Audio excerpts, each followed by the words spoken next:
24শে December ছিল আমার একটা পিকনিক, তাই সকাল সকাল যাই হোক করে রেডি হয়ে বেরিয়ে পড়েছিলাম। বাবা বাসে তুলে দিতে গিয়েছিল আমায়, আর বাসের এত সিট থাকতে আমি তো সেই শেষেই বসেছিলাম, কারণ সবথেকে বেশি মজা বাসের পেছনেই হয়। তারপর শুরু হলো নাচ, কিন্তু ফেরার সময় যা হয়েছিল তার কাছে ওটা কিছুই ছিল না।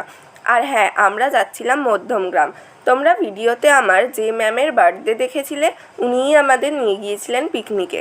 পিকনিক স্পটে গিয়ে আমরা ব্যাগ রেখেই ছবি তুলতে লেগে পড়ি, আর তারপর একটু খাওয়া দাওয়া করে নিই। খেয়ে দিয়ে একটু বেশি এনার্জি চলে এসেছিলো, তাই চলে যাই ক্রিকেট খেলতে। মানে ছবি তোলার জন্য ব্যাট ধরেছিলাম, আমি খেলতে পারি এটা ভাবার দরকার নেই।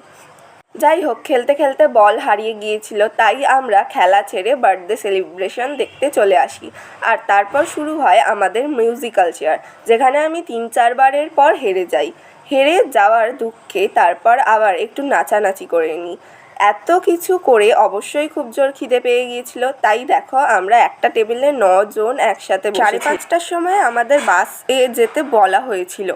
আর সবাই ছুটতে থাকে, কিন্তু আমি চেয়েও কিছু করতে পারি না, কারণ হিল পরে পা মুচকে গিয়েছিল। আর যেটা বলেছিলাম, ফেরার সময় নাচটা দেখো। আজকের মতো বাই, দেখা হচ্ছে নেক্সট মিনি ব্লগে। আর হ্যাঁ, সাবস্ক্রাইব করতে ভুলো না কিন্তু।